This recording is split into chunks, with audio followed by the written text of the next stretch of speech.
berkabut di langit yang biru, yang ku perlukan seorang sahabat mengisi hampa dalam jiwaku.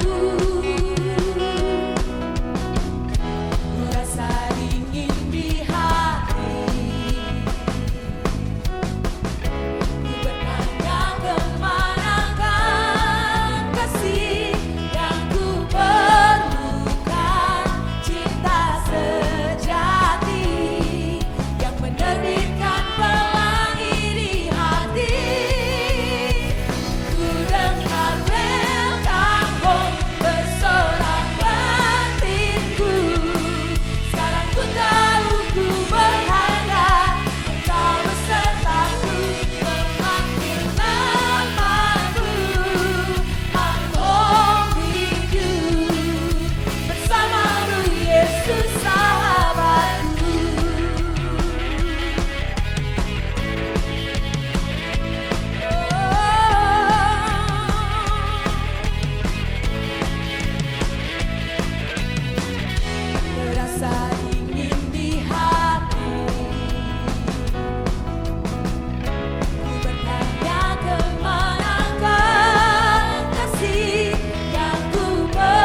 Shalom jemaat Tuhan. Selamat datang di dalam ibadah online GMS Salatiga bagi setiap Anda yang mengikuti ibadah ini. Kami percaya bahwa setiap kita tidak ada jarak di dalam hadirat Tuhan. Dan bagi saudara sekalian yang belum tergabung dalam Connect Group, kami rindu untuk setiap Anda bisa tergabung sehingga Anda dapat menghubungi nomor telepon yang tertera di layar untuk mendapatkan informasi mengenai Connect Group yang ada. Dan kami rindu untuk bisa bertemu bersama dengan saudara-saudara sekalian. Dan mari persiapkan juga untuk diri kita menerima perjamuan kudus di ibadah minggu depan. Dan bagi jemaat yang ingin memberikan persembahan, Anda bisa memberikan baik perpuluhan maupun persembahan kasih. Anda dapat memberikannya lewat transfer atau juga melalui scan barcode yang tertera di layar. Mari saya akan memimpin di dalam doa. Terima kasih Tuhan, ini persembahan yang terbaik yang kami miliki. Kami persembahkan kepadamu ya Tuhan, pakai ini untuk menjadi alat perluasan kerajaan-Mu saja. Di dalam nama Yesus, haleluya, amin.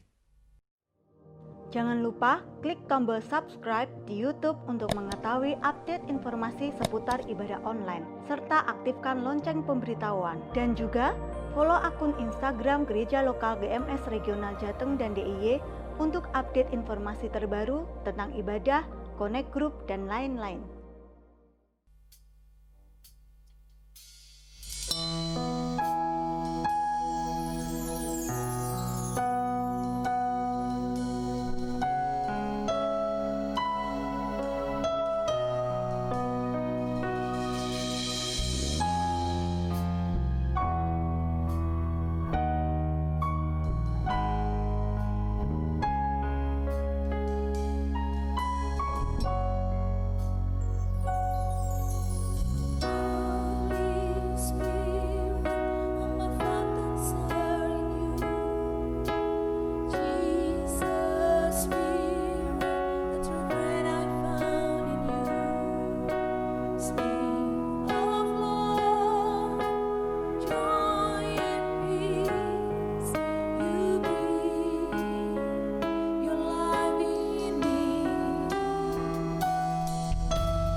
percaya ya Tuhan.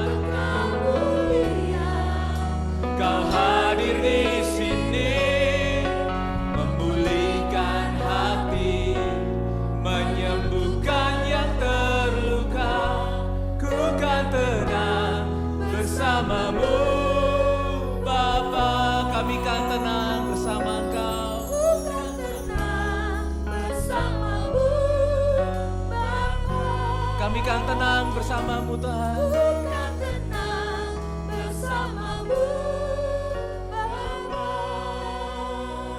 Allah Roh Kudus, ajar kami menemukan ketenangan di balik setiap tantangan, di balik setiap kemenangan.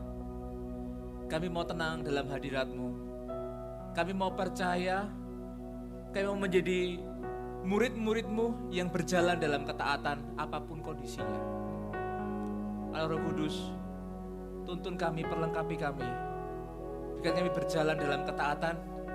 Kami tidak menyimpang ke kanan maupun ke kiri.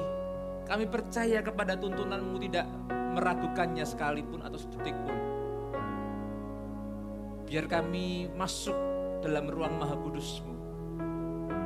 Izinkan kami saat ini, kami tidak mau mendengar yang lain, kami hanya mau mendengar firman-Mu. Biarkan firman itu mengubahkan kami. Biar kami sebagai mempelai Kristus dimandikan dengan firman kebenaran, sehingga kami didapati tidak bercacat, tidak bercelah. Tuntun kami Roh Kudus, berikan kepada kami telinga seorang murid, hati seorang murid, perilaku seorang murid, sehingga kami saat mendengar firman, kami bukan hanya mendengar, menangkap, bersukacita, tapi kami melakukannya dengan segenap hati. Bersyukur buat waktu-waktu seperti ini, kami bisa memuji, menyembah Tuhan, merenungkan firman dan menjadi pelaku firman. Kami bersyukur. Di dalam nama Tuhan Yesus, yang siap mengerti kebenaran firman Tuhan, katakan bersama-sama, haleluya, amin, haleluya. Berikan tepuk tangan bagi Allah kita, haleluya. Silakan duduk, dimanapun Anda berada. Kita bersukacita bersama hari ini. Saya percaya setiap kita mengalami pengalaman bersama-sama dengan Tuhan. Lagu tadi mewakili mungkin ada hal-hal dalam kehidupan kita harus mengalami ketenangan. Kita harus diam mendengar suara Tuhan, sehingga kita mengerti tuntunan. Sehingga kita mengerti kehidupan kita akan dibawa kemana. Karena ingat, di tengah kebisingan hiruk pikuk dunia ini, kita tidak bisa mendengar suara Tuhan. Tapi saat kita masuk ke dalam kamar doa kita mendengar suaranya. Kita akan mengerti Tuhan berbicara. Elia pergi menjauh, masuk ke dalam gua meskipun dalam ketakutan. Tapi dia mengerti, dia bisa mendengar suara Tuhan. Dalam angin sepoi-sepoi basah, bukan dalam guruh, bukan di tempat yang lain. Elia mendengar suara Tuhan di gua itu. Saat Elia seorang diri, dia mendengar suara Tuhan. Saat Elia bersujud, dia diberikan keyakinan bahwa Tuhan sedang menolongnya. Haleluya. Shalom bagi Anda semua, jemaat yang dikasihi Tuhan. Baik Anda yang melihat ini secara online, Anda yang di Salatiga, di Kudus, dimanapun Anda berada. Hati saya selalu ingin memeluk Anda satu persatu. Mari kita berpelukan secara online seperti ini. Oh haleluya. Dan kita bisa bersukacita bersama-sama, kita akan mendengar kebenaran firman Tuhan. Seperti yang saya lakukan di tahun-tahun sebelumnya, di tengah tahun seperti ini, saya ingin mengingatkan Anda kembali, dan saya ingin mengingatkan diri saya kembali, berbicara mengenai visi dan tuntunan. Ingat setiap kita mungkin di akhir tahun kemarin, atau mungkin di awal tahun ini, kita berdoa, Tuhan, Engkau akan membawa keluarga kami ke arah mana? Engkau akan membawa kehidupan kami ke arah mana? Dan mungkin setiap kita mendapatkan visi Tuhan yang spesifik. Gereja ini, Gereja Mawar Sharon memberikan tuntunan bahwa ini adalah tahun unity and acceleration. Kita dibuat bersatu dan mengalami percepatan. Tapi mungkin pada hari-hari ini kita bisa melihat bagaimana tantangan demi tantangan kita hadapi. Mungkin di antara kita bertanya-tanya apakah visi itu bisa pudar? Apakah visi itu bisa hilang? Ataukah mungkin saya salah mendengar atau Tuhan yang salah? Poin pertama, Tuhan gak pernah salah. Jika kita salah mendengar, mari di tengah tahun seperti ini, kita mereview kehidupan kita, duduk mendengar suara Tuhan, dan kita bisa merasakan tuntunannya secara spesifik. Jika Anda mendengar suara Tuhan secara pribadi, tuntunan Tuhan secara spesifik mungkin melalui firman, atau melalui nubuatan, atau melalui mungkin waktu saat teduh Anda pribadi. Saya percaya jika Tuhan sudah berbicara, Dia tidak akan pernah gagal. Yang percaya katakan amin. Amin. Haleluya. Tuhan tidak pernah gagal. Dia selalu menuntun orang-orang percaya. Nah, bagian kita yang belajar taat. Seperti kalau saya perhatikan beberapa lama lalu, kalau saya keluar rumah, saya melihat ada mendung. Seperti ada penghalang, saya tidak bisa melihat matahari. Tapi saya percaya di balik awan gelap itu ada matahari. Begitu pula kita, jika tantangan itu ada di depan kita, bukan berarti Tuhan gagal. Bukan berarti visinya tidak tergenapi. Selama itu rencana Tuhan, selama itu visi Tuhan, visi itu tergenapi. Cuman mungkin hari ini kita belum bisa melihat hasil akhirnya. Tapi apa yang bisa kita lakukan? Jalani step by step, pelan-pelan. Kita buka bersama-sama Kisah Para Rasul pasal ke-26. Pernyataan iman dari seorang yang namanya Paulus. Paulus adalah seorang rasul yang begitu berani memberitakan Injil, begitu bersungguh-sungguh merintis gereja kemana-mana. Dan ada satu visi yang Tuhan taruh dalam kehidupan Paulus waktu dia mengalami perjumpaan pertama kali dengan Tuhan. Dan perjumpaan pertama kali ini tidak pernah dia lupakan seumur hidupnya. Apapun tantangan yang dia temui, dia pernah dipukuli orang, dianggap orang mati, bahkan mungkin juga dia mati, dia didoakan orang percaya, dia masuk kembali ke kota tersebut. Dalam suratnya dia berkata bahwa dia adalah orang yang mengalami kapal karam, mengalami kedinginan, mengalami kehilangan, bagaimana dia didera, disiksa, 39 kali pukulan dia alami. Dia mengalami penolakan di mana-mana, tapi dia tetap pegang ini. Dia tidak izinkan awan gelap itu menghalangi untuk dia bisa melihat hasil akhir yang Tuhan sudah sediakan. Dia menuliskan, aku petinju yang tidak sembarangan memukul, pelari tidak sembarangan berlari. Tapi yang ku kejar adalah, aku ingin mengalami pengalaman bersama-sama dengan Tuhan. Kita lihat bersama-sama Kisah Para Rasul, pasal ke-26. Kita lihat ayat ke-19. Ayat 19 ini selalu berbicara dalam kehidupan saya. Setiap kali pembacaan firman Tuhan saya masuk ke bagian ini, saya ambil waktu sejenak untuk mereview, melihat kembali apa yang Tuhan pernah sampaikan kepada saya secara pribadi melalui firman, atau melalui doa para pemimpin saya, ataupun doa orang-orang yang mengasihi saya. Saya menangkap satu tujuan dan saya mereview tujuan awal saya, mengapa saya ada di sini, mengapa saya bertobat, mengapa saya melayani Tuhan. Kita lihat bersama-sama.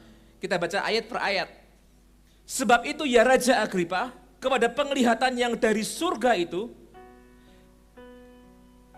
tidak pernah aku tidak taat. Sebab itu ya Raja Agripa, kepada penglihatan yang dari surga itu, tidak pernah aku tidak taat. Apa yang dimaksud penglihatan dari surga? Waktu dia mau menyiksa jemaat, Tuhan mencegah dia tengah jalan. Di tengah jalan Paulus pada akhirnya dia mengalami pengalaman berjumpa dengan Yesus. Dia mengalami kebutaan dan didoakan oleh Ananias. Dan dari sini kita bisa belajar. Paulus adalah seorang yang gigih, teguh. Saat dia melihat tujuan, matanya selalu tertuju kepada tujuan itu, tidak menyimpang ke kanan ataupun ke kiri. Kita akan lanjut. Tetapi mula-mula aku memberitakan kepada orang-orang Yahudi di Damsyik, di Yerusalem, dan di seluruh Yudea, dan juga kepada bangsa-bangsa lain, bahwa mereka harus bertobat dan berbalik kepada Allah, serta melakukan pekerjaan-pekerjaan yang sesuai dengan pertobatan itu. Karena itulah orang-orang Yahudi menangkap aku di bait Allah dan mencoba membunuh aku.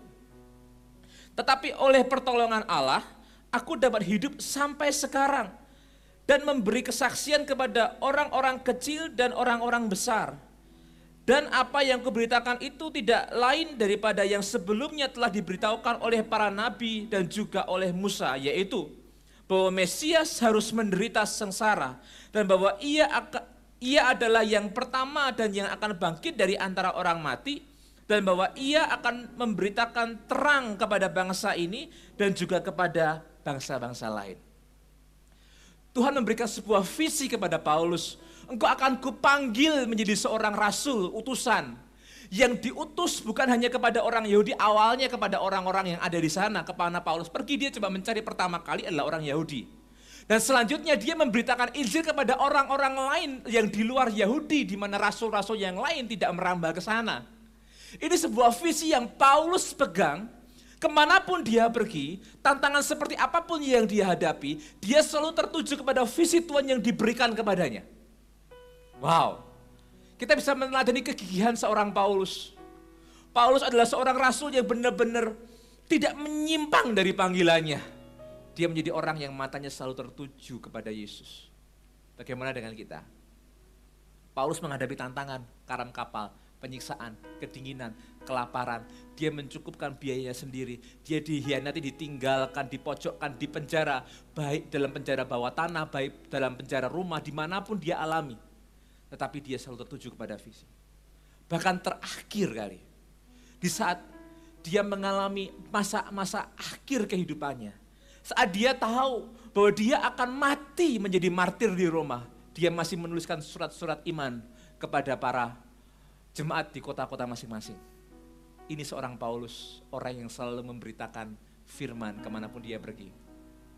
Saya tidak tahu apa yang Tuhan katakan kepada Anda, apa yang Anda tangkap dari Tuhan, atau dari firman yang dikatakan Tuhan melalui firman ini kepada keluarga Anda, pekerjaan Anda, hidup Anda, studi Anda, masa depan Anda. Satu yang saya tahu, selama Tuhan berbicara melalui firman, firman-Nya tidak akan pernah kembali sia-sia. Yang percaya katakan amin. Katakan kepada diri Anda masing-masing, firman Tuhan tidak pernah kembali sia-sia. Haleluya. Saya mendengar dengan iman dari sini. Dan Paulus adalah seorang yang gigih. Kita akan lihat flashback apa yang dia alami sebelumnya. Ini yang menjadi bahan perenungan kita bersama-sama. Kisah Para Rasul pasal yang ke-16. Kisah Para Rasul pasal 16. Nanti kita akan melihat ada satu orang tokoh juga yang pernah Paulus temuin, cuma muncul sekali. Dan habis itu tidak terdengar lagi. Tapi ini menjadi satu tonggak. Bagaimana Tuhan mewujudkan apa yang Tuhan katakan kepada Paulus step by step. Kisah Para Rasul pasal 16, saya akan mulai dari ayat yang keempat, perikopnya berjudul Paulus menyeberang ke Makedonia. Dalam perjalanan keliling dari kota ke kota, Paulus dan Silas menyampaikan keputusan-keputusan yang diambil oleh para rasul dan para penatua di Yerusalem dengan pesan, supaya jemaat menurutinya. Sebelumnya sudah ada sidang Yerusalem, Paulus membawa keputusan itu kemanapun dia pergi. Demikianlah jemaat-jemaat diteguhkan dalam iman dan makin lama makin bertambah besar jumlahnya. Ini yang Paulus lakukan, kemanapun dia pergi dia menyampaikan keputusan-keputusan itu, dia memberitakan firman, dia memberitakan mengenai Mesias. Mereka melintasi tanah Frigia dan tanah Galatia. Karena Roh Kudus mencegah mereka untuk memberitakan Injil di Asia, dan setibanya di Misia, mereka mencoba masuk ke daerah Bitinia, tetapi Roh Yesus tidak mengizinkan mereka. Setelah mau ke sana seperti terhalang, setelah ke sana seperti tidak diizinkan ke sana. Kalau Anda perlu tahu, Anda silakan buka di Alkitab Anda bagian terakhir, lihat bagian perjalanan Paulus. Anda akan lihat di mana Misia, di mana Bitinia, dan Anda akan melihat pada akhirnya kemana Paulus pergi, yaitu ke Makedonia, terutama di satu kota namanya Filipi. Setelah melintasi Misia, mereka sampai ke Troas. Troas ini adalah satu kota yang ujung dari Asia Kecil. Jadi Asia Kecil waktu itu beda dengan Asia hari ini. Anda bisa lihat di map Anda masing-masing, Anda lihat di Alkitab ada bagian paling belakang, itulah kenapa ada gunanya peta di situ, supaya kita bisa mengerti. Kalau Anda perhatikan, itu seperti Paulus mau ke kanan, seperti ditahan oleh Tuhan. Dan Paulus diarahkan untuk bergerak ke kiri. Kita akan lihat sama-sama. Pada malam harinya, tampaklah oleh Paulus suatu penglihatan, ada seorang Makedonia berdiri di situ, berseru kepadanya, katanya, menyeberanglah kemari dan tolonglah kami. Saya nggak tahu bagaimana Paulus bisa mengerti itu orang Makedonia, mungkin bisa dari logatnya, bisa dari bahasanya, atau bisa dari cara berpakaiannya. Kita nggak pernah tahu, atau mungkin kesantuan secara spesifik yang dialami oleh Paulus. Setelah, garis bawahi kata-kata di situ, setelah Paulus melihat penglihatan itu, segeralah kami mencari kesempatan untuk berangkat ke Makedonia, karena dari penglihatan itu kami menarik kesimpulan bahwa Allah sedang memanggil kami untuk memberitakan Injil kepada orang-orang di sana. Ingat, Paulus ini melakukan perjalanannya, salah satunya dengan Lukas, sehingga di situ muncul kata kami. Paulus tidak sendirian, dia bersama-sama dengan orang percaya yang lain. Lalu kami bertolak dari Troas dan langsung berlayar ke Samotrake. Dan keesokan harinya tibalah kami ke Neapolis, dan dari situ kami ke Filipi. Spesifik langsung ke Filipi. Kota pertama di bagian Makedonia ini suatu kota perantauan orang-orang Roma, dan di kota itu kami tinggal beberapa hari. Nah, saya ingin menguatkan Anda melalui firman ini. Apa yang Tuhan katakan kepada Anda, apa yang Tuhan pernah firmankan kepada Anda melalui Alkitab, pembacaan Alkitab Anda, saat Anda menangkap visi Tuhan, meskipun tantangan kita alami, firman-Nya selalu tergenapi. Yang percaya katakan amin. Jangan ragu-ragu. Mungkin seandainya kita mengalami seperti terhalang ke area sana, terhalang ke area sini. Duduk tenang, ambil kembali waktu untuk mencari Tuhan. Engkau ingin bawa hidupku ke arah mana? Visinya tidak pernah berubah. Mungkin kita perlu menyesuaikan dengan caranya. Kita perlu menyesuaikan dengan waktunya, timingnya. Saat Paulus ingin bergerak, dia begitu menggebu-gebu. Paulus itu tipe orang yang berapi-api. Aku mau ke Misia, aku mau ke Bitinia, seperti terhalang untuk ke sana. Bukan berarti Tuhan tidak menginginkan Paulus memberitakan Injil. Bukan berarti Tuhan mengubah visi Paulus, tapi dia tahu, dia yang paling tahu. Tuhan paling tahu waktu yang terbaik. Akhirnya dia mendapatkan penglihatan, melihat ada orang yang memanggil-manggil. Orang Makedonia. Dan dari sini Paulus dan Lukas dan teman-teman yang lain mungkin menangkap bahwa aku harus pergi ke Makedonia. Dan langsung spesifik menuju ke kota Filipi. Hari ini, saat Anda berdoa dengan sungguh-sungguh, minta tuntunan Tuhan secara spesifik dalam kehidupan Anda. Hari lepas hari, jangan mengandalkan kemampuan pemikiran pribadi, keinginan, atau semangat kita yang menggebu-gebu. Minta tuntunan Tuhan secara spesifik, sehingga kita bergerak dengan efisien, sehingga apa yang kita keluarkan itu tidak sia-sia, tenaga yang kita keluarkan, waktu yang kita keluarkan tidak sia-sia. Visi Tuhan pasti tergenapi, dalam bidang apapun, dalam pelayanan Anda, dalam pekerjaan Anda, di dalam keluarga, dalam kehidupan sehari-hari. Apapun yang Anda akan lakukan waktu Anda mungkin mulai usaha baru hari ini, ataupun Anda dalam berkarir, ataupun Anda sedang di rumah, Anda nggak tahu harus ngapain. Tetapi satu yang saya tahu, minta tuntunan Tuhan secara spesifik. Dan dia adalah Allah yang selalu rindu menjawab orang yang berseru kepadanya. Jika hari ini Anda merasa terhalang, jangan takut. Bisa jadi. Saya nggak selalu berkata, ini benar. Bisa jadi, kita tidak sesuai dengan tuntunan Tuhan. Visinya bisa benar, tapi cara kita melakukannya bisa salah. Kembali kepada jalannya. Seperti Paulus, Tuhan, kau bawa aku kemana ya? Pada akhirnya, pada malam hari, tampaklah dalam penglihatan. Orang Makedonia melambai-lambai. Hari ini punya waktu tenang. Tuhan, Engkau akan bawa keluargaku ke arah mana? Berdoa bersama dengan keluarga Anda. Berdoa bersama-sama dengan orang-orang yang Anda kasih. Berdoa secara online dengan anggota CG Anda atau pemimpin CG Anda, mentor Anda. Tuhan, Kau bawa kehidupan kami ke arah mana? Kau bawa usaha kami ke arah mana? Tuhan, sepertinya ini gagal, ini gagal, ini gagal. Tetapi saat Paulus tenang, ada orang Makedonia melambai-lambai. Saat kita tenang, kita bisa menemukan tuntunan Tuhan secara spesifik.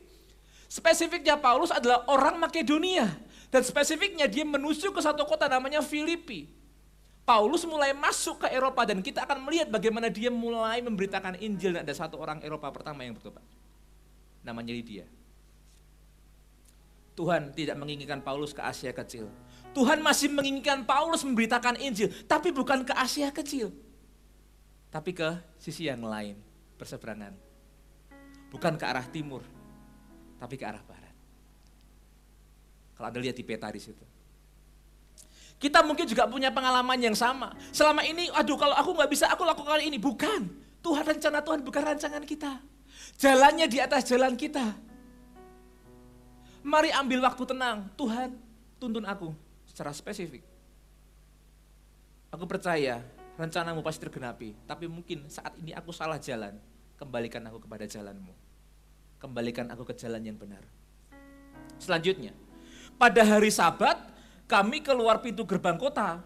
Kami menyusur tepi sungai dan menemukan tempat sembahyang Yahudi. Yang sudah kami duga ada di situ. Setelah duduk, kami berbicara kepada perempuan-perempuan yang ada berkumpul di situ. Seorang dari perempuan-perempuan itu bernama Lydia, turut mendengarkan. Ia seorang penjual kain ungu dari kota Tiatira yang beribadah kepada Allah. Tuhan membuka hatinya sehingga ia memperhatikan apa yang dikatakan Paulus. Ingat, kalau Anda baca bagian ini detail sekali, Anda lihat. Mereka menyusuri sungai, biasanya tempat ibadah Yahudi ada di sekitar sungai. Logikanya kira-kira seperti itu. Dan mereka mencari ke sana, ingin bertemu dengan orang-orang Yahudi yang ada saat itu. Tapi mereka nggak ketemu, biasanya yang ibadah pria dan wanita. Tapi ya waktu itu kebanyakan yang dia temui. Di situ setelah duduk kami berbicara dengan perempuan-perempuan yang ada berkumpul di situ. Ini tuntunan Tuhan yang unik bagi Paulus. Ingat baik-baik. Pertama yang ingin saya sampaikan kepada Anda adalah responi tuntunan Tuhan. Tuntunan Tuhan mungkin bisa berbeda dengan pengetahuan kita. Tuntunan Tuhan bisa berbeda dengan metode yang selama ini kita pakai. Tuntunan Tuhan bisa berbeda dengan pengalaman-pengalaman yang kita alami sebelum-sebelumnya. Paulus punya pengalaman memberitakan Injil, dia selalu menuju ke tempat ibadah Yahudi, dia berkhotbah terlebih dahulu, habis itu dia berdiskusi dengan orang-orang percaya di situ, habis itu dia ketemu dengan orang-orang asing. Tapi ini menarik, dia nggak ketemu pria-pria di sana, dia ketemu dengan wanita, dan dengarkan baik-baik, seorang dari perempuan itu yang bernama Lydia turut mendengarkan. Mungkin kalau saya membayangkan, bisa jadi saya salah, mungkin Lydia bukan orang pertama yang dituju oleh Paulus, tetapi waktu dia berbicara dengan orang banyak di situ, Lydia ikut mendengarkan di sana. Dan ternyata Lydia menjadi salah satu kunci pelayanan Paulus. Hari ini yang kita remehkan, hari ini yang kita merasa sepele, bisa jadi itu menjadi kunci kehidupan kita. Hari ini yang kita anggap tidak seberapa, siapa tahu itu menjadi penghidupan Anda. Hari ini, orang yang mungkin kita gembalakan, anggota CG kita, yang biasa sepertinya, saat kita memberitakan firman, dia bisa menjadi pemimpin yang luar biasa. Pemberita Injil yang ulung, jangan pernah meremehkan perkara-perkara sederhana dalam kehidupan Anda. Tuntunan Tuhan itu spesifik. Jika yang Anda lakukan hari ini adalah perkara yang sederhana, jangan pernah meremehkan. Firman Tuhan berkata, jika kau setia pada perkara kecil, kau akan diberikan perkara besar. Semua dimulai dari sederhana. Semua dimulai dari yang kecil terlebih dahulu. 1, 2, 5 talenta, 10 talenta, kelola sesuai dengan kemampuan kita. Paulus belajar taat, tapi Tuhan menggiring ke jalan yang lain. Dia mempertemukan dengan satu orang namanya Lydia, seorang penjual kain ungu dari Tiatira. Kita lihat ayat selanjutnya. Lydia ini memperhatikan bagaimana Paulus menyampaikan. Saya ulangi ayat 14. Seorang dari perempuan-perempuan itu yang bernama Lydia turut mendengarkan. Ia seorang penjual kain ungu dari kota Tiatira yang beribadah kepada Allah. Tuhan membuka hatinya sehingga ia memperhatikan apa yang dikatakan oleh Paulus. Sesudah ia dibaptis, bersama-sama dengan seisi rumahnya, Anda garis bawahi di situ. Sudah ia dibaptis dengan seisi rumahnya, garis bawahi di sana. Ia mengajak kami katanya, jika kamu berpendapat bahwa aku sungguh-sungguh percaya kepada Tuhan, marilah menumpang di rumahku. Ia mendesak sampai kami menerimanya. Dan itu yang terjadi dalam kehidupan Lydia. Hari ini jangan pernah meremehkan tuntunan Tuhan. Saat Tuhan menuntun Anda ke perkara sederhana, jangan pernah remehkan. Lydia, zaman dulu, pria dan wanita punya kelas yang berbeda. Tapi puji Tuhan, Paulus bisa melihat dengan sudut pandang Tuhan. Lydia tidak pernah tahu, tidak pernah diceritakan di sini siapa suaminya. Ada yang berkata bahwa dia adalah seorang janda, ada yang berkata dia nggak pernah menikah. Tapi yang saya tahu, satu orang Lydia, pada akhirnya dibaptis bersama dengan seisi rumahnya. Bisa jadi itu budak, bisa jadi itu pegawai atau siapapun. Tuhan bisa menuntun kita ke perkara sederhana. Percaya kepada tuntunannya, responi tuntunannya dengan sungguh-sungguh. Jika hari ini Anda kehilangan profesi Anda dan Anda mengerjakan perkara yang sederhana, Jangan mengingat-ingat penghasilan yang banyak kemarin. Kelola apa yang ada hari ini. Jangan pernah kau remehkan. Jika hari ini mungkin kita sedang mengelola keluarga, kita bisa berkata, Tuhan bagaimana ini bisa dicukupkan dalam sebuah keluarga. Jangan pernah meremehkan. Mari belajar apa itu artinya menikmati perkara sederhana. Nikmatilah hari-hari Anda. Nikmati perjalanannya. Jika ada yang harus dirubah, nikmati berjalan bersama-sama dengan Tuhan. Responi tuntunannya dengan sungguh-sungguh. Setiap pribadi, setiap keluarga bisa berbeda-beda cara Tuhan menuntun. Tapi saya tahu firman-Nya tetap sama. Unik, spesifik, dan custom untuk kita. Jangan terus menggunakan metode-metode yang sama. Minta tuntunan Tuhan secara spesifik.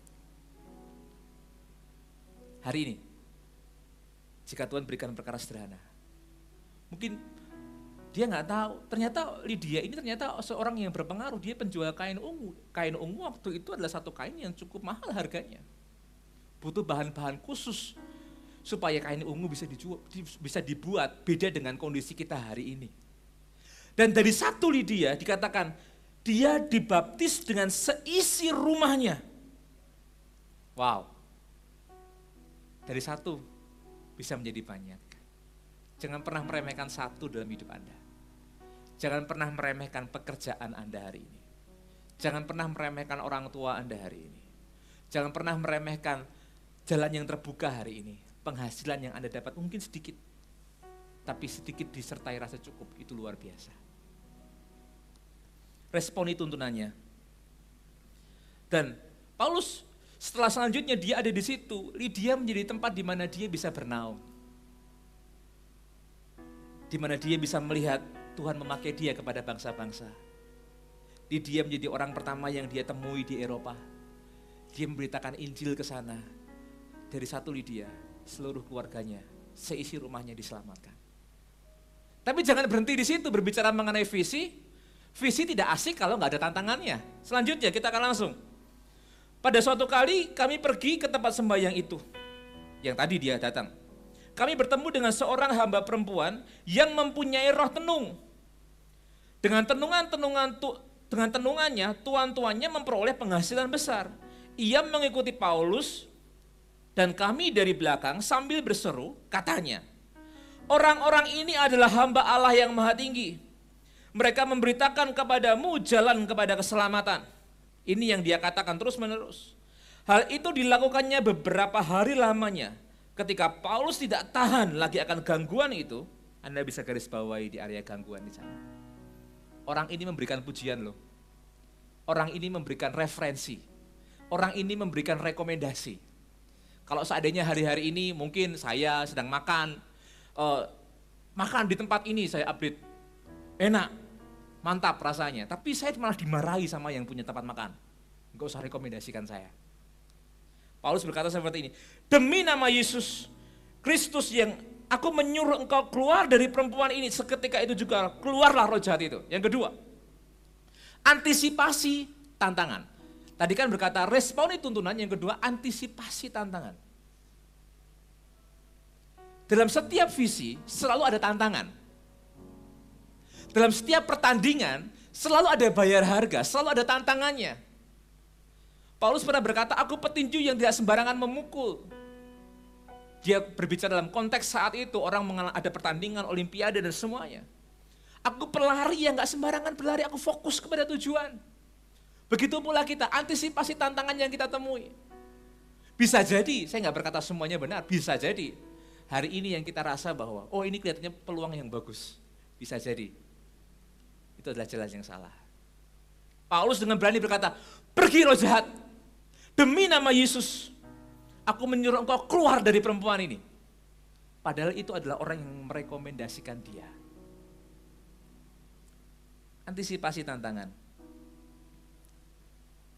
Minta Tuhan hari-hari ini, waktu saya berdoa bagi Anda, minta Tuhan kepada Tuhan hari-hari ini, Tuhan, tolong ajar kami membedakan mana batu lompatan, mana batu sandungan. Berdoa seperti itu. Tuhan, ajar saya untuk bertemu dengan orang yang tepat. Ajar saya bertemu dengan orang yang tepat. melakukan perkataan yang tepat, di waktu yang tepat, posisinya tepat. Sehingga apa yang kami lakukan sesuai dengan tuntunanmu. Jangan sampai kita terbuai oleh muluk-muluknya keadaan. Saya ingin sampaikan juga kepada Anda berapa lama yang lalu saya sampaikan kepada teman-teman yang lain. Hati-hati. Dalam tantangan seperti ini, banyak orang menjadi kalap. Banyak orang terbuai dengan pinjaman-pinjaman yang ada di luar sana, baik online maupun offline, dimanapun dengan bunga-bunga yang besar. Kalap. Hati-hati dengan itu. Hati-hati dengan bujuk rayu, penipuan mulai ada di mana-mana. Yang kita rasa baik, bisa jadi itu tidak baik. Antisipasi tantangan. Paulus, dia mengajarkan kepada jemaat Korintus bagaimana karunia membedakan roh. Dia tahu roh yang ada pada wanita ini bukanlah roh Tuhan, tapi roh jahat. Minta Tuhan kepada kita, Tuhan, izinkan aku untuk mengalami tuntunan, bisa meresponi tantangan, bisa mengantisipasi tantangan. Tantangan di depan mata, aku coba antisipasi. Berhari-hari dia diganggu oleh wanita ini. Pada akhirnya dia berkata, demi nama Yesus, pergi engkau. Begitu pula kita.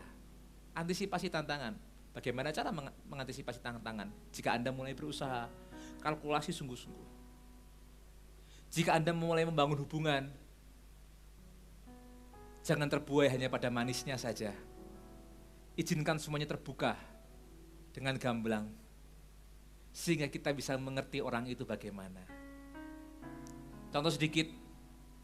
Jika Anda sedang membangun hubungan di masa-masa pandemi seperti ini, mungkin semuanya baik, semuanya sepertinya tidak ada masalah, tapi mari berbicara dari hati ke hati. Apa tantanganmu? Apa keinginanmu? Jangan sampai, sepertinya cocok tapi visinya beda. Satu pengen ke Surabaya, satu pengen ke Jakarta, nggak ketemu. Samakan itu. Antisipasi tantangan. Kalkulasi kerugian jika Anda mau berusaha. Kalkulasi resikonya, kalkulasi resiko kehilangannya. Apapun itu, antisipasi dari hari ini. Jika Anda membangun partner bisnis dan Anda berpartner dengan orang lain, antisipasi orangnya. Semua partner biasanya awalnya selalu berkata yang baik-baik. Tapi pernahkah partner Anda berkata mengenai resiko? Yang baik selalu berbicara mengenai keuntungan dan resiko, tidak pernah berbicara mengenai keuntungannya saja. Di dunia ini tidak ada yang absolut kecuali Tuhan. Antisipasi tantangan. Hari ini, mari review kehidupan kita sama-sama. Minta Tuhan secara spesifik, Tuhan, tolong kami untuk membedakan mana batu lompatan, mana batu sandungan. Atau Tuhan, jangan sampai kami jadi batu sandungan. Ajar kami menjadi batu lompatan. Supaya kami bisa membuat orang lain itu bisa naik melalui kehidupan kami, melalui pelayanan kami, melalui mentoring kami, melalui cara kami menyampaikan, menuntun orang itu. Mari bersama-sama. Antisipasi tantangan Anda hari-hari ini. Jangan sampai kita menjadi orang yang gegabah. Kita menjadi orang yang gelap mata. Pokoknya aku lakukan, perkara nanti masa bodoh. Segala sesuatu, kalkulasi dari awal. Amsal menggambarkan, jika engkau ingin membangun menara, hitung dulu dari awal. Kamu akan selesaikan atau tidak. Kerjakan sama-sama. Mari kita lihat firman ini berbicara kepada kita, antisipasi tantangan. Dia menghadapi Lydia, dia meresponi tuntunan. Dia menghadapi wanita ini, dia mengantisipasi tantangannya. Dia tidak mau hidupnya dipenuhi dengan roh jahat, dia usir roh jahat itu. Sehingga dia bisa melayani dengan lancar. Selanjutnya kita akan lihat. Ayat 19. Ketika tuan-tuan perempuan tadi melihat bahwa harapan mereka akan mendapat penghasilan lenyap, mereka menangkap Paulus dan Silas, lalu menyeret mereka ke pasar untuk menghadap penguasa. Setelah mereka membawa keduanya menghadap pembesar-pembesar kota itu, berkatalah mereka, katanya, orang-orang ini mengacau kota kita ini, karena mereka orang Yahudi, dan mereka mengajarkan adat istiadat, yang kita sebagai orang Rom tidak boleh menerimanya atau menurutinya. Jika orang banyak bangkit menentang mereka, bisa jadi kita mengalami kondisi seperti ini. Tantangannya begitu besar. Orang juga banyak bangkit menentang mereka. Lalu pembesar-pembesar kota itu menyuruh mengoyakkan pakaian dari tubuh mereka dan mendera mereka. Setelah mereka berkali-kali didera, Berkali-kali didera, mereka dilemparkan ke dalam penjara. Kepala penjara itu diperintahkan untuk menjaga. Mereka sungguh-sungguh sesuai dengan perintah itu.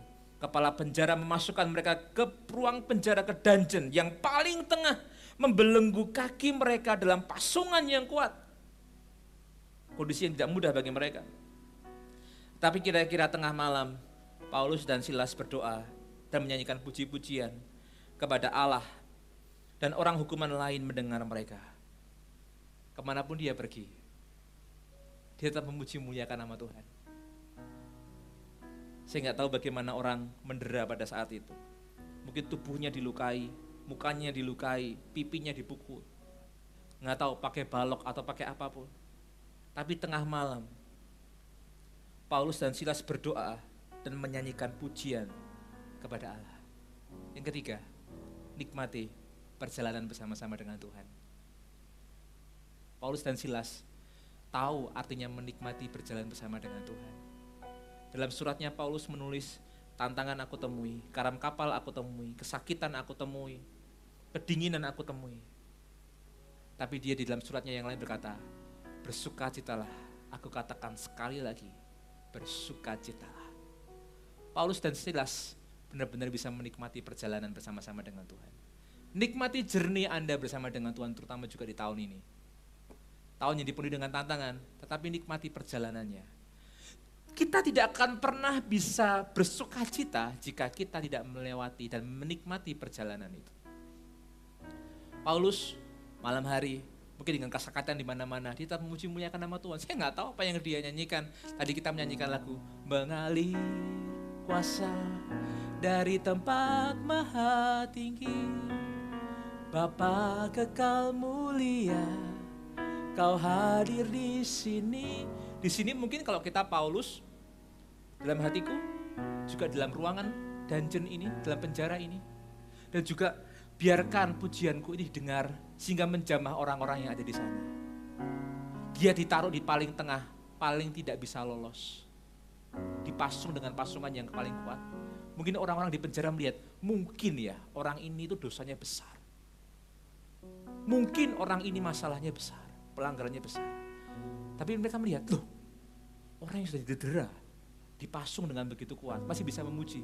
Bapa kekal mulia, Kau hadir di sini, memulihkan hati, menyembuhkan yang terluka, ku kan tenang bersamamu Bapa. Dinaikkan lagi, mengalir kuasa dari tempat maha tinggi. Bapa kekal mulia, Kau hadir di sini, memulihkan hati, menyembuhkan yang terluka, ku kan tenang bersamamu Bapa. Dan di tengah-tengah itu, ini yang terjadi. Terjadilah gempa bumi yang hebat, sehingga sendi-sendi penjara itu goyah. Dan seketika itu juga terbukalah semua pintu dan terlepaslah belenggu mereka.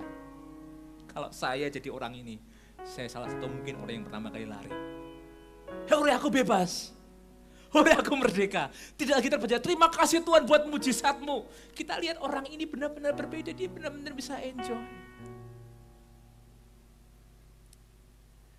Ketika kepala penjara itu terjaga dari tidurnya dan melihat pintu-pintu penjara terbuka, ia menghunus pedangnya hendak membunuh diri karena ia menyangka bahwa orang-orang hukuman itu telah melarikan diri. Tapi Paulus berseru dengan suara nyaring, katanya, jangan celakakan dirimu, sebab kami semua, garis bawahi di situ, kami semua masih di sini. Kepala penjara itu menyuruh membawa suluh, lalu berlari masuk. Dengan gentar tersungkur di depan Paulus dan Silas. Ia mengantar mereka keluar sambil berkata, Tuan-tuan, apakah yang harus kuperbuat supaya aku bisa selamat? Dia menanyakan perkara yang berbeda. Bagaimana Tuhan, aku bisa selamat? Doa dan pujiannya, saya percaya, dia mengalami perjumpaan dengan Tuhan Paulus ini. Dia mengalami hadirat Tuhan ada di sana. Orang-orang juga ada di sana, dikatakan kami semua masih ada di sini. Saya nggak tahu kami semua itu apakah Paulus dan rekan-rekan Paulus dan Silas atau dengan yang lain. Tapi satu yang saya tahu, dari kejadian itu saat dia menikmati perjalanannya, dia bertemu dengan orang yang lain, kepala penjara di Filipi. Dan pada akhirnya dia memberitakan Injil kepada keluarga itu. Nikmati perjalanannya. Nikmati perjalanannya. Semua orang mengalami tantangan hari ini, bukan Anda, bukan saya saja. Semua orang mengalami tantangan.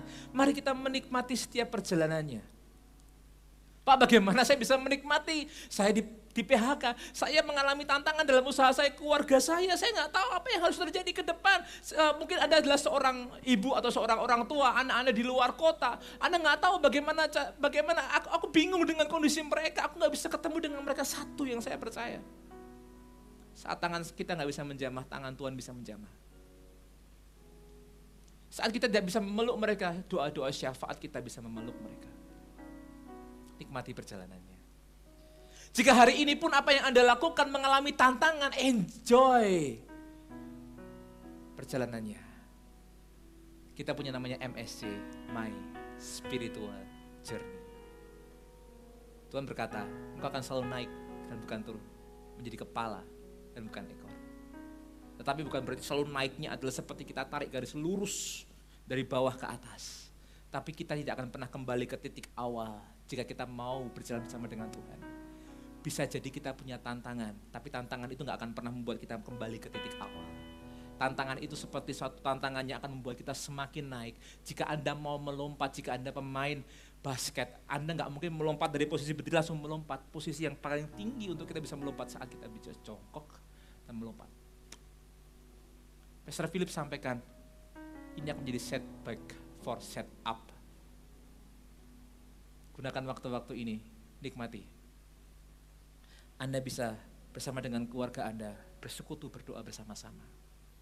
Dengan pegawai-pegawai Anda, bersekutu yuk bawa usahain dalam doa sama-sama. Di situ kesempatan Anda malah memberitakan firman Tuhan. Mari bersama-sama, lakukan dengan sungguh-sungguh.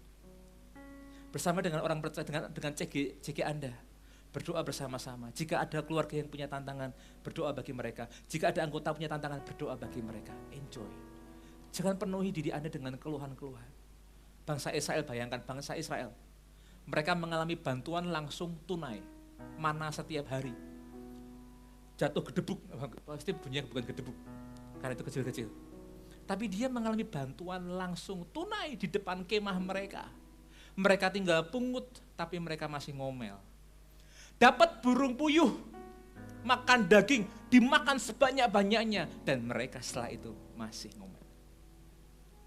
Tantangan, kita nikmati perjalanannya bersama-sama dengan Tuhan. Asal kita masih ada dalam jalan Tuhan, nyawa kita masih dalam tangannya. Ayub mengalami pengalaman yang hampir sama. Dia mengalami sakit, bahkan dia menggaruk boroknya itu dengan beling, dengan kaca. Saya gak bisa bayangkan kondisinya seperti itu. Tapi dia mengikuti perjalanannya, dia gak membunuh dirinya. Saya berdoa bagi setiap Anda yang hari ini mulai berpikir bunuh diri. Singkirkan pikiran itu di dalam nama Yesus. Tapi kalau Roh Kudus hadir dalam hidupmu saat ini, hadir di ruanganmu saat ini. Tidak hanya Anda yang mengalami tantangan, semua orang mengalami tantangan. Tetapi dalam tantangan itu, jangan pernah berhenti. Cara kita menikmati bagaimana? Jangan pernah berhenti berdoa dan memuji memuliakan namanya, merenungkan firman-Nya. Seperti Paulus, dia dalam tantangan mungkin dipukul dan dia gak bisa menyanyi dengan begitu. Dia mengalami pukulan di mana-mana.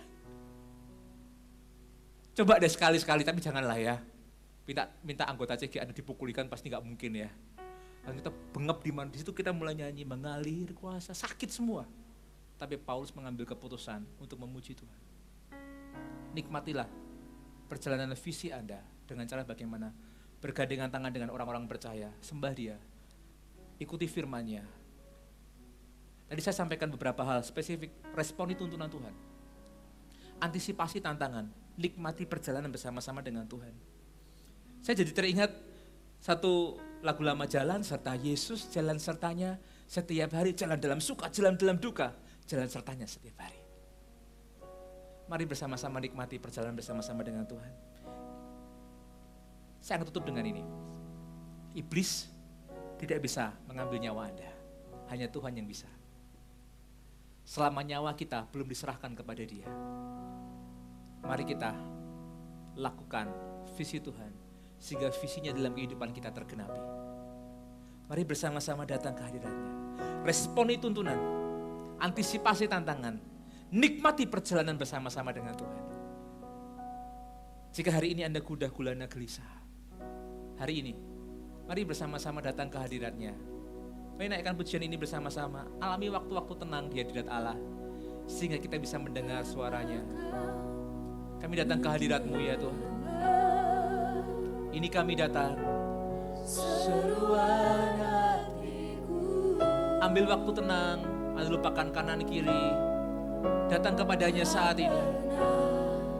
Kau lepas Berseru kepadanya, Tuhan berbicara kepada kami saat ini. dari kasih.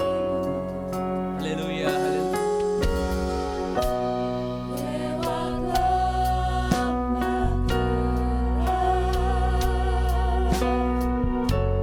Kau temani aku. Rohmu bekerja Selalu untuk kebaikanku. Haleluya. Mengalir kuasa dari tempat maha tinggi, Bapa kekal mulia, Kau hadir di sini, Memulihkan hati, menyembuhkan yang terluka. Ku kan tenang bersamamu, Bapa. mengalir kuasa dari tempat maha tinggi. Kami bersyukur saat ini Tuhan. Kekal mulia, Kau hadir di sini. Ajar kami menikmati perjalanan kami bersama-sama dengan Engkau dalam tantangan kemenangan Ku kan tenang bersamamu, Bapa. Mengalir kuasa-Mu, memenuhi setiap hati saat ini, dari ruangan ke ruangan, dari hati ke hati. Haleluya. Kau hadir di sini, memulihkan hati, menyembuhkan yang terluka. Ku kan tenang bersamamu, Bapa. Mari sembah Dia bersama-sama. Masuk ruang Maha Kudus-Nya kami datang ya Tuhan. Pribadi lepas pribadi datang ke hadirat-Mu saat ini. Kami aman dalam tuntunanmu.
tantangan, kami menikmati perjalanan ya Tuhan. Ajar kami tenang dalam segala macam kondisi. Saat mata Petrus berjalan tertuju kepada Yesus, dia berjalan di atas air. Saat matanya tertuju kepada kanan kiri, apalagi badai besar di sekitarnya, dia mulai tertekan. Mari arahkan, seperti Ibrani katakan, arahkan mata kita kepada Yesus saat ini. Hati kita kepada Yesus saat ini. Visinya masih terjadi dalam hidup kita. Ini adalah tahun Unity and Acceleration. Persatuan dan percepatan. Persatuan tetap terjadi. Percepatan masih terjadi. Ikuti waktunya, bukan waktu kita. Mari taruh kedua tangan kita di dada saat ini. Alami ketenangan dalam hadiratnya. Naikkan pujian ini sekali lagi.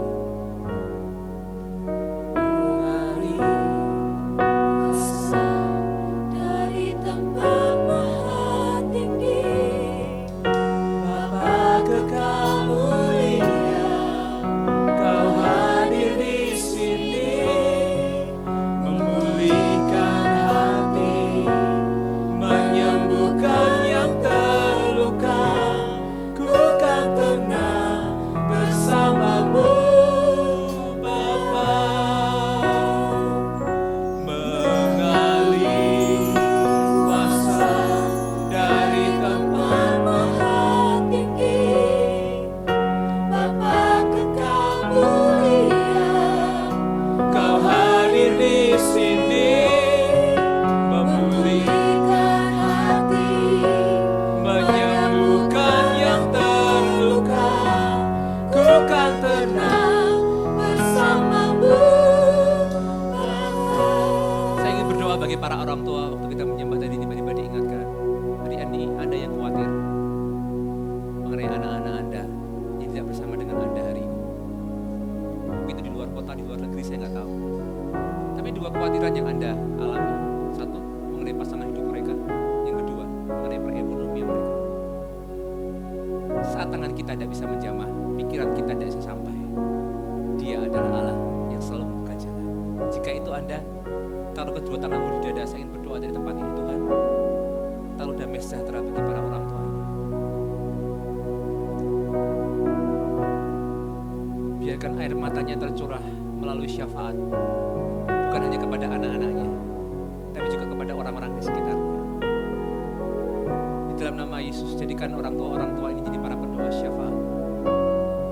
Mereka bersyukur mengenai kebutuhan-kebutuhan orang di sekitarnya, anak-anaknya kepada Tuhan. Dan biarkan Engkau dengan cara yang ajaib menjamah mereka satu persatu, terutama kepada anak-anaknya. Kau jagai, Kau lindungi. Sakit penyakit pergi dalam nama Yesus. Roh Kudus yang memberikan damai sejahtera dalam kehidupan keluarga ini. Biarkan keluarga ini erat bersatu, tidak terpecahkan satu sama lain. Tuhan tuntun hidup mereka, tuntun keluarga mereka di dalam nama Yesus.